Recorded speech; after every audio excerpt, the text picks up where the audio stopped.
जो चैनल को मेरे सब्सक्राइब करो, क्योंकि कोई भी टाइम पे जो है मैं ISP के MCQs के ऊपर वीडियोस बना सकता।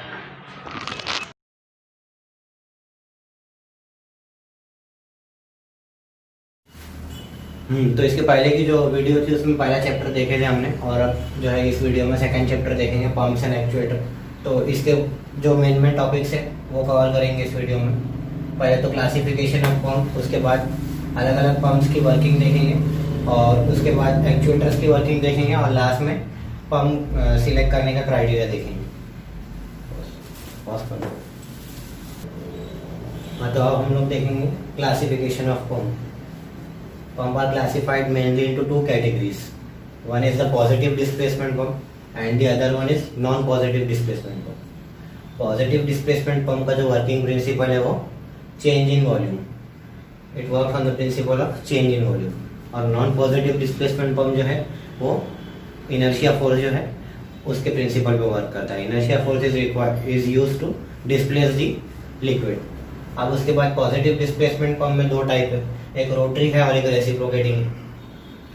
तो जो यहाँ पे रोटरी है इसके अंदर और तीन टाइप है, एक स्क्रू पंप है, एक वेन पंप है और एक गियर पंप है। स्क्रू पंप के अंदर फर्दर क्लासिफिकेशन नहीं है। वेन पंप के अंदर है फिक्स डिस्प्लेसमेंट, वेरिएबल डिस्प्लेसमेंट, और फिक्स डिस्प्लेसमेंट में और जो है अनबैलेंस वेन पंप और बैलेंस वेन पंप। तो जो वेन पंप है इसके अंदर जो है हम लोग अनबैलेंस और बैलेंस मतलब फिक्स डिस्प्लेसमेंट के जो ये दोनों टाइप्स है इसका वर्किंग देखेंगे आगे। और गियर पंप है, और गियर पंप में एक्सटर्नल गियर पंप है, इंटरनल गियर पंप है और जी रोटर पंप है। तो ये तीनों का भी हम लोग जो है आगे वर्किंग देखने वाले। फिर उसके बाद रेसिप्रोकेटिंग पंप में और दो टाइप है, एक एक्सियल पिस्टन पंप ही है जनरली। रेसिप्रोकेटिंग पंप जो है वो पिस्टन पंप ही है, एक्सियल पिस्टन पंप और radial piston pump. Axial piston pump के दो टाइप है, इनलाइन पंप और बेंट एक्सिस पंप। और इनलाइन पंप के और दो टाइप है, वेरिएबल प्लेट और स्वेच प्लेट। और फिर रेडियल पिस्टन पंप जो है वहाँ पे स्टेशनरी सिलेंडर ब्लॉक और रोटरी सिलेंडर ब्लॉक, इसके ये दो टाइप है। तो आपके जो सिलेबस में ये तीनों हैं। और वेन पंप के जितने भी टाइप से ये हैं, स्क्रू पंप है, एक्सियल पिस्टन पंप है, रेडियल पिस्टन पंप है, और इनलाइन और बेंट एक्सिस, ये दोनों मेरे ख्याल से ये भी है मगर ये नहीं है। रोटरी पंप के पिस्टन के पंप के टाइप्स नहीं है। और फिर नॉन पॉजिटिव डिस्प्लेसमेंट पंप में सेंट्रीफ्यूगल पंप है, एक्सियल फ्लो और रेडियल फ्लो पंप है। तो नॉन पॉजिटिव डिस्प्लेसमेंट पंप जो है वो जनरली रोटरी ही रहता है जनरली। ठीक है, बस पॉज कर। तो अब हम लोग देखेंगे working of external gear pump. यहाँ पे इसके पास दो पोर्ट है, एक इनलेट पोर्ट है, एक आउटलेट पोर्ट है, दो गियर्स है, एक ड्राइवर गियर है और एक ड्रिवन गियर है। जो ड्राइवर गियर है वो जो है ड्रिवन गियर को चलाएगा। जब यहाँ पे ड्राइवर गियर की जब शाफ्ट रोटेट होंगी तो ये ड्राइवर गियर भी रोटेट होगा, और because of the rotation of driver gear driven gear भी रोटेट होगा। तो जब ये लोग दोनों रोटेट होंगे तो यहाँ पे इनलेट के अंदर जो है वो वैक्यूम क्रिएट होगा, और बिकॉज ऑफ वैक्यूम ये जो भी तुम्हारा ऑयल है यहाँ पे सक होगा इनलेट के अंदर। तो जब ये सक होगा तो ऑयल यहाँ पे इस तरह से क्या होगा, स्प्रेड होगा, और जब ये ऑयल इस तरह से यहाँ पे आएगा तो ये बिटवीन द पॉकेट और ये केसिंग यहाँ पे जो है ऑयल ट्रैप हो जाएगा। सिमिलरली ड्रिवन गियर के भी पॉकेट और केसिंग के बीच में जो है ऑयल ट्रैप होगा। तो फिर जब ये रोटेट होंगे तो ऑयल के ऊपर जो है एक फोर्स लगेगी, और जो लो प्रेशर ऑयल यहाँ से आया था that will be converted into the high pressure oil, और फिर वो आउटलेट पोर्ट से निकल जाएगा। तो अब हम लोग देखेंगे working of internal gear pump. इसके अंदर इनलेट पोर्ट है, आउटलेट पोर्ट है, केसिंग है, क्रीसेंट है, एक्सटर्नल गियर है और इंटरनल गियर है। External gear is the driving gear, internal gear is the driven gear.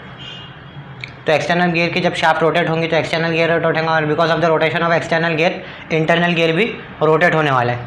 तो जब ये लोग रोटेट होंगे तब यहाँ पे वैक्यूम क्रिएट होगा, और यहाँ पे जब वैक्यूम क्रिएट होगा तो ऑयल यहाँ इनलेट पोर्ट से अंदर आएगा। जब ऑयल इनलेट पोर्ट से अंदर आएगा then this oil will be trapped in between ये क्रीसेंट। ये लोग जो है ये क्लॉकवाइज घूम रहे हैं दोनों भी, यहाँ पे बना देता हूँ,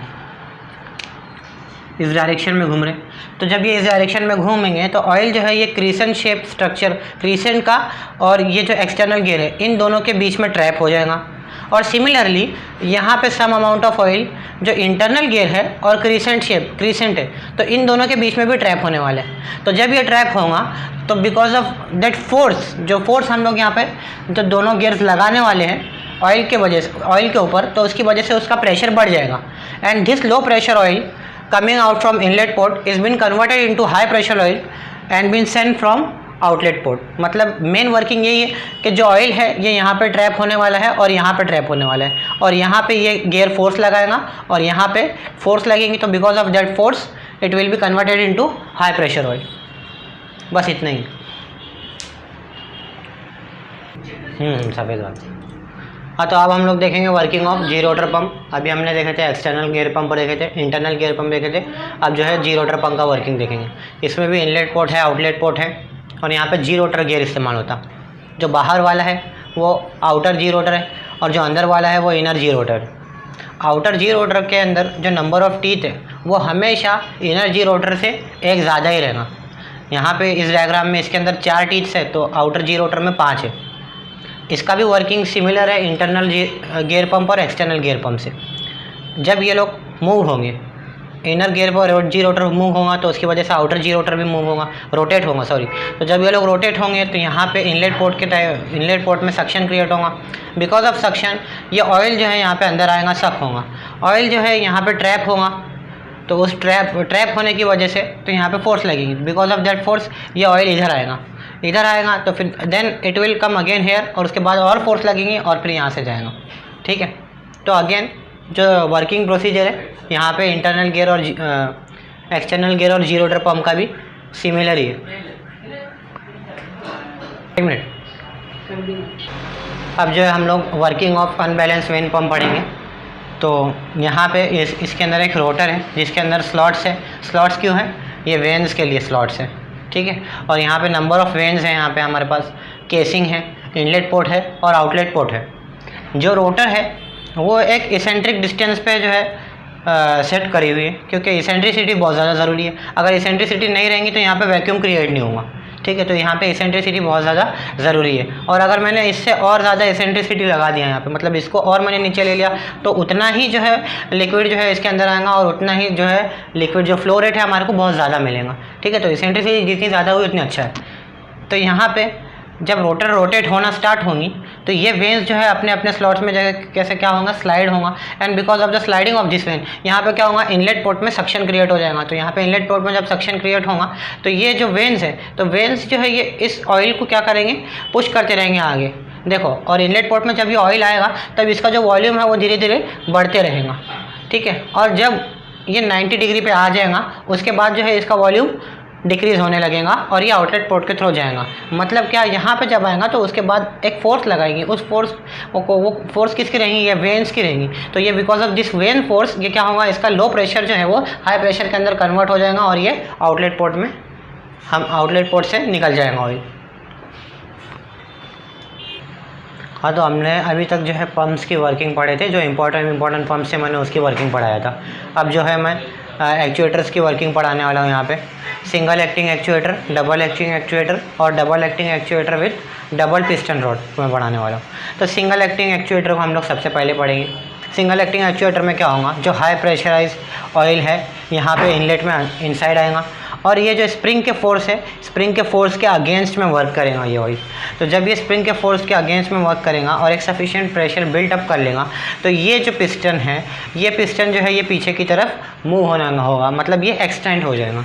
और एक टाइम आएगा जब ऑयल सप्लाई जो है वो कट ऑफ कर देंगे। तो जब ऑयल सप्लाई कट ऑफ हो जाएगा तब अगेन जो स्प्रिंग की फोर्स है वो बढ़ जाएंगी and then it will again come back to its original position. ठीक है, फिर अब हम लोग जो है डबल एक्टिंग सिलेंडर की वर्किंग पढ़ने वाले हैं। डबल एक्टिंग सिलेंडर में जो ऑयल है यहाँ से इनलेट में से यहाँ से अंदर जाएगा और यहाँ से भी अंदर जा सकता है, दोनों दो इनलेट है इसके। जब ये यहाँ से अंदर जाएगा हाई प्रेशर ऑयल तो ये क्या करेगा, इस पिस्टन को यहाँ पे पुश करेगा। तो जब ये पिस्टन यहाँ पे पुश होगा तब क्या होगा, जब ये पिस्टन यहाँ पे पुश होगा तब यहाँ पे जो यूज्ड ऑयल है ये यहाँ से ड्रेन आउट हो जाएगा। ठीक है, पर सिमिलरली ये हो गया हमारा फॉरवर्ड स्ट्रोक। रिटर्न स्ट्रोक के लिए हम लोग क्या करेंगे, ऑयल जो है यहाँ से अंदर जाएगा और यहाँ से जो फोर्स अप्लाई करेगा, जब यहाँ से फोर्स अप्लाई करेगा तो यहाँ पे जो यूज्ड ऑयल है ये यहाँ से ड्रेन आउट हो जाएगा। ठीक है, अब हम लोग जो है देखेंगे double acting cylinder with double piston rod देखेंगे। तो यहाँ पे क्या होगा, अगेन इसका भी वर्किंग जो है इसके सिमिलर है, बस फ़र्क ये है कि यहाँ पे आपको जो दोनों साइड एक बार में यूज़फुल वर्क मिलेगा। ठीक है,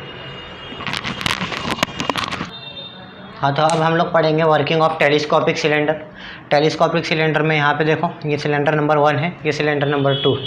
इस सिलेंडर के अंदर जो है हमारे पास पिस्टन भी है यहाँ पे इस तरफ, ठीक है। तो टेलीस्कोपिक सिलेंडर देखो किस तरह जो है लोड लिफ्ट करने के लिए हम लोग इस्तेमाल कर सकते हैं। ये एक्चुएशन के पहले की बात है, मतलब जब मैंने ऑयल यहाँ पे प्रेशराइज ऑयल को मैंने सप्लाई नहीं करा उस टाइम की पोजीशन है ये। जब मैं इसको प्रेशराइज ऑयल में सप्लाई करूँगा तो ये जो पोर्ट ए है ना, पोर्ट ए यहाँ पे आएगा, पोर्ट ए के अंदर आएगा और ये जो सिलेंडर नंबर 2 है इसको वो लिफ्ट करेगा। देखो यहाँ पे पोर्ट ए के अंदर आया, एक सफिशिएंट ऑयल प्रेशर हुआ, तो उसके बाद इसने क्या करा, ये सिलेंडर यहाँ पे था तो इस सिलेंडर को उसने ऊपर पुश करा, ठीक है। पर उसके ऊपर पुश करने के बाद एक सफिशिएंट प्रेशर जब और जनरेट हो जाएगा, ये इसके पोर्ट में आएगा, सेकेंड सिलेंडर के पोर्ट में आएगा, पोर्ट बी में। और इस पोर्ट के अंदर आने के बाद जो है ये इसके अंदर जो पिस्टन यहाँ पे है इस पिस्टन को ऊपर लिफ्ट करेगा। तो इसका काम क्या है, जनरली जो लोड्स वगैरह रहते हैं वहाँ पे हम लोग को इस्तेमाल करने का रहता, टेलीस्कोपिक सिलेंडर हम लोग वहाँ पे इस्तेमाल कर सकते हैं, ठीक है। इतना ही है इसमें। अब जो है ये लास्ट टॉपिक है, criteria for selection of pump. अगर मेरे को पंप खरीदना है, पंप जाके लेना है किधर, तो मैं क्या क्या चीज़ जो है ध्यान में रखूँगा वो टाइम पे। एक मिनट। तो पहला क्राइटेरिया यहाँ पर है according to the pressure of oil, oil pressure के अकॉर्डिंग। गियर पंप जो है उसका प्रेशर एक्चुअली, एक मिनट,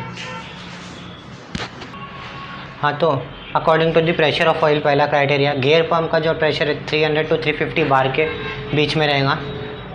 वेन पंप का जो है 125 से 175 बार के बीच में। स्क्रू पंप जो है 200 से 250 बार के बीच में। और पिस्टन पंप जो है वो अप टू 700 बार रहेगा। नेक्स्ट क्राइटेरिया है फ्लो रेट। फ्लो रेट के अंदर गियर पंप का जो है 400 to 450 लीटर पर मिनट, वेन पंप का 200 लीटर पर मिनट, स्क्रू पंप का इसमें सबसे ज़्यादा है 7500 लीटर पर मिनट। इसका मतलब जो स्क्रू पंप है वो हाई एप्लीकेशन के लिए लार्ज स्केल में जो है इस्तेमाल होता है। उसके बाद है पिस्टन पंप। पिस्टन पंप का 800 to 2000 लीटर पर मिनट है। उसके बाद एफिशिएंसी अगर हम देखेंगे सबसे ज़्यादा पिस्टन पंप की 90%, उससे थोड़ी कम देखेंगे तो वेन और स्क्रू पंप की 75 to 80%, और उनसे कम जो है गियर पंप की 60 to 70%। कॉस्ट के अंदर अगर हम देखेंगे, सॉरी यहाँ पे कॉस्ट ऑफ पंप आएगा, तो कॉस्ट ऑफ पंप में हम लोग देखेंगे तो गियर पंप जो इन सब में कंपैरेटिवली सबसे चीपेस्ट है। मॉडरेट रेट पे आपको स्क्रू पंप मिलेगा और उसके बाद जो है पिस्टन पंप है। तो ये जो सारी वैल्यूज़ है ये MCQs के अंदर बहुत ज़्यादा इंपॉर्टेंट है। ये MCQs सॉल्व करने के टाइम पे तुम्हारे को बहुत ज़्यादा काम आएंगी सारी वैल्यूज़। तो जो चैनल